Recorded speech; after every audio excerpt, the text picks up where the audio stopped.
Welcome to my class. In this class, we will study the linguistic contributions by a French linguist, Ferdinand de Saussure.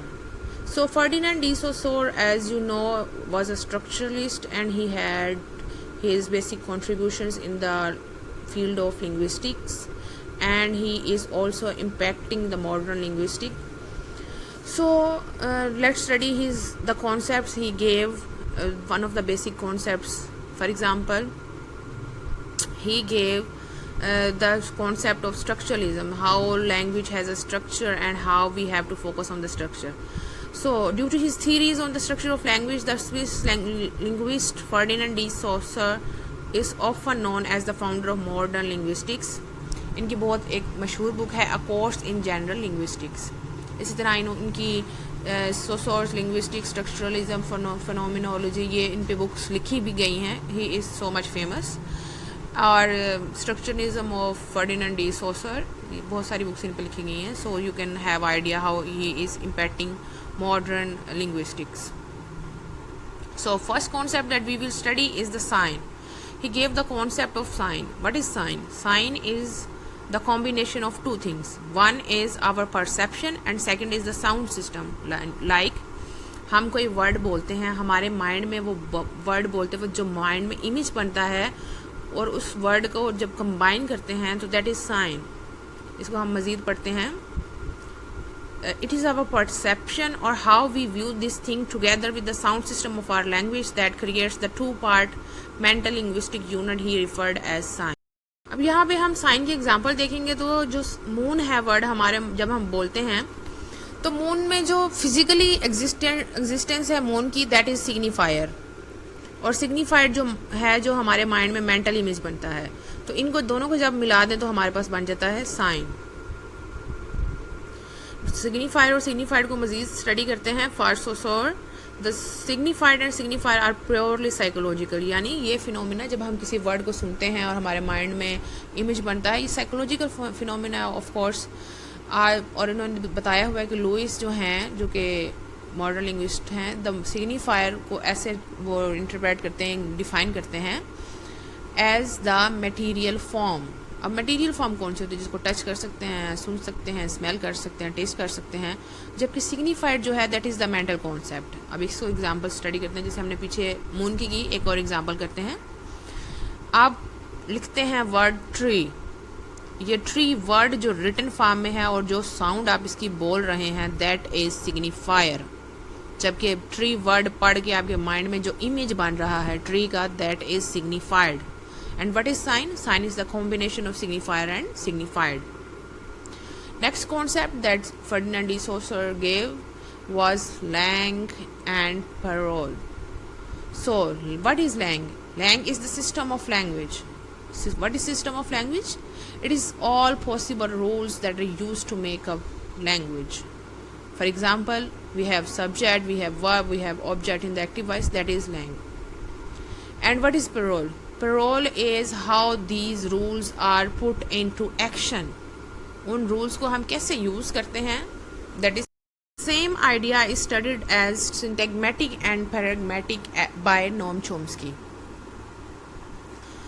So syntagmatic relation is a type of semantic relation. Semantic means the relation of the meaning of the words that co-occur in the same sentence. अब जो words एक sentence में इकट्ठे हैं उनके दरमियान जो relation है जो उनके मीनिंग का रिलेशन है दैट इज सिंटैग्मेटिक.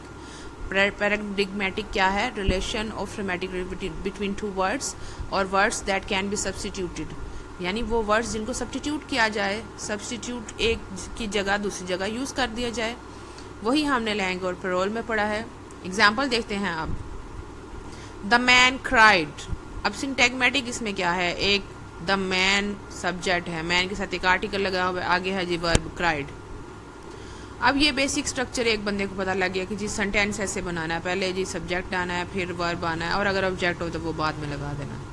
अब वो इस स्ट्रक्चर को यूज़ करते हुए मल्टीपल सेंटेंसेस बना सकता है. वो मैन की जगह बॉय लगा सकता है, गर्ल लगा सकता है, वूमन लगा सकता है, क्राइड की जगह सैंग, डाइड, पेंटेड, कुछ भी लगा सकता है. तो जो सब्स्टिट्यूशंस करेगा दैट विल बी पैराडिग्मेटिक, और जो बेसिक स्ट्रक्चर है दैट इज सिंटैग्मेटिक.